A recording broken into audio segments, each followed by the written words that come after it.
बिस्मिल्लाहिर्रहमानिर्रहीम।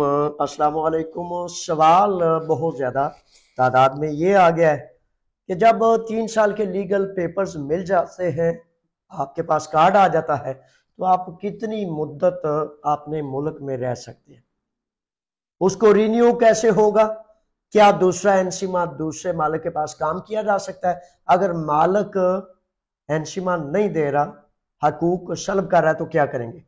ये हैं कुछ सवालात।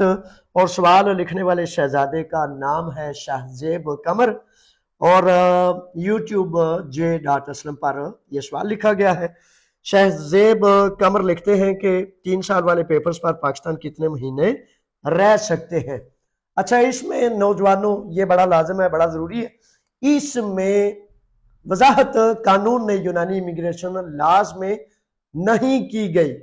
कानून दानों से, माहिरीन से, खुद और आक सफ़े इसको मैंने तलाश किए, लेकिन इसकी वजाहत अभी बाकी है।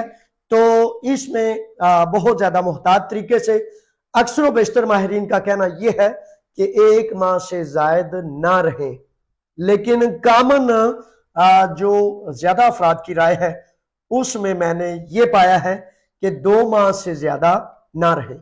अगर आपके पास 3 साल के सबूत पर कार्ड आ चुका है और आप अपने मुल्क सफर करना चाहते हैं, तो पहली दफा सफर करते वक्त आपको नसीहत है, एडवाइस है, चूंकि इसमें इमिग्रेशन कवानीन की वजाहत टोटल क्लियर नहीं, जिसकी वजह से 2 माह से कबल यानी कि 50-55 रोज रहने के बाद आप वापस तशरीफ ले आए। ये आपको एडवाइस है, ये नसीहत है। इसके बाद बड़े सारे नौजवानों ने यह सवाल किया है कि जनाब हम सीजनल काम करते हैं, तो काम ओवर हो गया, सीजन ओवर हो गया, तो अब हमारा क्या आदिया पारामोनी रिन्यू हो जाएगा? बिल्कुल इंशाल्लाह फजल ताला हो जाएगा, लेकिन इसमें यहाँ दूसरे तमाम आदिया पारामोनी 7 साल वाले, एपी मकरून 10 साल वाले, फॉरएवर वाले, उनके लिए कानून वजाहत करता है कि आपके पास मेडिकल बुक वैलिड और रिन्यू होनी चाहिए। यानी कि 2 माह भी अगर आपने रेगुलर काम किया, 60 एनसीमा 50 से ज्यादा एनसीमा आपके पास है, तो आपके पेपर रिन्यू होने के लिए वो काफी है। लेकिन 3 साल वाले के लिए ये वजाहत मौजूद नहीं, यानी कि मैक्सिमम उसी मालिक के पास काम करने का कानून वजाहत और तशरीह करता है। यानी कि इसमें आपने ये नहीं रखना कि अगर मेरे पास सिर्फ 50 एनसी में है, 60 एनसी में है, तो ये काफी है। कानून इसकी वजाहत नहीं करता। मेरे बच्चों, इसमें खुशफहमी गलतफहमी में नहीं रहना, मैक्सिमम आपने इसमें काम करना है। यही लफ्ज इमिग्रेशन कवानीन में रिन्यूअल के प्रोसेस का कहा गया है। इसके बाद यह है कि फॉर एग्जाम्पल आपका सीजनल काम है, सीजनल काम के बाद आप जो है दूसरे किसी मालिक के पास काम करते हैं, कानून ने इस पर कोई ऑब्जेक्शन, कोई कदगन नहीं लगाई, ठीक है। इसी तरह फॉर एग्जाम्पल मालिक जो है वो आपका हक अदा नहीं करता, हकूक अदा नहीं करता, तो इसमें आपने बड़े चुकन्ने, बड़े होशियार रहना है। फॉर एग्जाम्पल आपके मालिक ने आपको लेटर दिया, लेटर देने के बाद आप के एनसी में जारी कर दिए, लेकिन तंग भी करता है और एनसी में भी पूरे नहीं देता, मजदूरी भी पूरी नहीं देता, तो पहले 2, 3, 4 माह तक किसी ना किसी तरह सब्र और तहम्मुल से आपने उसके पास काम करना है, क्योंकि यहां कानून आपको पाबंद करता है कि जिस मालिक के पास आपने लेटर लेकर पेपर्स जमा कराए, उसी के पास आपने काम करना है। तब आपका आदिया पारामोनी 3 साल का आएगा। अच्छा, इसमें ऐसा है कि मालिक अगर 4 घंटे के काम देता है, आपको दूसरा काम मिलता है, तो पहले वाले के पास चाहे 4 घंटे, 6 घंटे, 2 घंटे, जितना भी काम हो, उसका एनसीमा, उसका काम लाजिम है, जरूरी है। एहतियातन दूसरा काम भी आपको मिल रहा है, आप करना चाहते हैं, तो वहां भी आप दूसरे औकात में, दूसरे घंटों में काम करें, एनसीमा लगाएं, ताकि किसी किस्म की कोई प्रॉब्लम ना रहे। आप अगर आपके पास दूसरा काम नहीं है, मालिक वही है, तो केस का इंदराज करा दीजिए, यानी कि एफका में अपने वकील से रब्ता रखें। वकील से रब्ता रखने के बाद केस दर्ज करा दे कि मैं जो है इतना काम करता हूं। जैसे एक शहजादे ने सवाल लिखा है कि सर मालिक अगर 4 घंटे एमसी में लगाता है। और एक और शहजादे ने सवाल लिखा है कि लेटर तो दे दिया है लेकिन टैक्स नहीं लगा रहा। ठीक है, साकी लिखते हैं कि मालिक ने मुझे लेटर दे दिया है लेकिन टैक्स नहीं लगा रहा, 3 साल हो गए। तो इस सूरत में आपने सब्र से तहम्मुल में रहते हुए उस पर केस दायर कर देना है। मेरे बच्चों, मेरे शहजादों, शेरों, गुजारिश ये है, इल्म से जुड़ जाएं, कानून से जुड़ जाएं, जबान सीखें।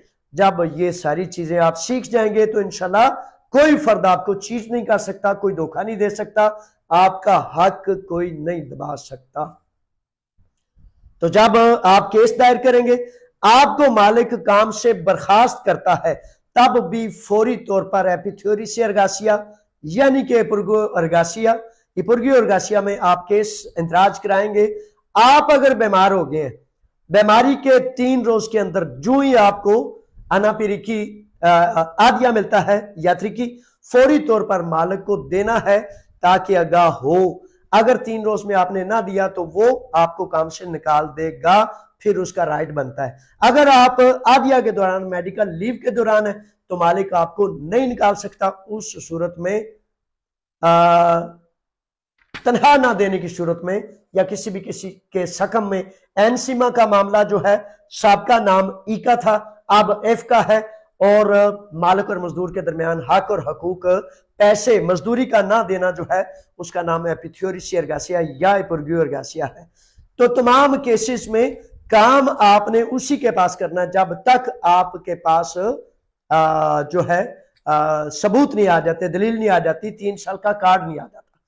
क्योंकि अगर आप उससे कबल उससे काम छोड़ेंगे तो इसका मसला दरपेश ये आ जाता है कि फिर आपको नए सिरे से, नए मालिक की नई पेफ्टीनी दिलोसी, नए लेटर के साथ, नए पारावलों के साथ आपको अपने पेपर्स जमा कराने पड़ेंगे, जो एक लंबा काम है। ठीक है, ये है वो बुनियादी चीजें जो आपको बहुत ज्यादा लाजिम ख्याल रखना चाहिए, और इनकी बुनियाद पर आपको इंशाल्लाह बफज़ल ताला मालिक चीट नहीं कर सकता। सबूत और दलील होगा तो मैं और आप साबित कर सकेंगे कि मालिक की तरफ से कानून की हद क्रॉस की गई है। और अगर आपके पास सबूत नहीं होगा, फॉर एग्जांपल कल भी एक शहजादे आए तो वो कहते हैं कि मालिक ने मुझे निकाल दिया है, लेकिन निकालने के बाद उसने ये कहा है कि ये खुद चला गया। तो अगर मालिक ये कहता है ये खुद चला गया है, अपोखोरिसी का लफ्ज यहां इस्तेमाल होता है, अगर अपोखोरिसी है तो उस सूरत में आपने फौरी तौर पर 3 दिन से कबल एपिथ्योरेसिया अर्गासिया में इंदराज कराना है कि काम मैंने नहीं छोड़ा, मालिक ने मुझे काम से निकाला है, मैं मजदूर हूं और मैं काम करना चाहता हूं। कभी भी अपने मालिक से यहां आप काम लगे ये लफ्ज नहीं कहना, ये आपके हक को, हकूक को जायल कर देता है कि मैंने काम नहीं करना। आपने कहना है कि मैं मजदूर हूं, मैंने काम ही करना है, लेकिन मेरा मालिक जो है वो मुझे बद इखलाकी से, बदतमीजी से पेश आता है। उसका सबूत ये है, एनसी में नहीं देता, उसका सबूत ये है मैंने केस दायर किया है, मेरी मजदूरी अदा नहीं करता। एपिथ्योरेसिया अर्गासिया में सबूत के साथ जब आप खड़े होंगे तो कानून पूरी तरह आपकी पुष्ट पनाही करता है और आपको तमाम हक और हकूक लेकर देता है। तो इस तरह मेरे बच्चों ये चीजें लाजम है, बड़ी जरूरी हैं।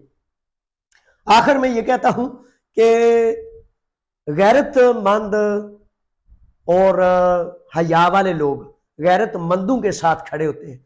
अक्सर बेशतर आप नहीं देखते कि रिश्वत लेने वाले सफीरों, हुक्मरानों और जो गंदे लोग हैं उनके जो हवारी हैं उनको शर्म नहीं आती उनके लिए बोलने के लिए।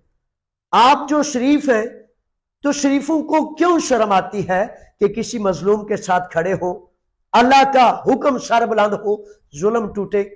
ये आप समझ लें, आपकी शराफत, अगर उसको काम की शराफत आपने बनाना है तो गरीब का, मजलूम का साथी बन जाए, बबांगे दोहल, डंके की चोट पर शर्म ना किया करे। शर्म तो बेशर्म करे जो सफीरों के साथी हैं, जो रिश्वतखोरों के साथी हैं, उनको शर्म आती नहीं, और आप शरीफ जो है वो शर्म से चुप करके बैठे हैं। इसलिए जुल्म है, जबर है, उसके हिस्सेदार आप भी।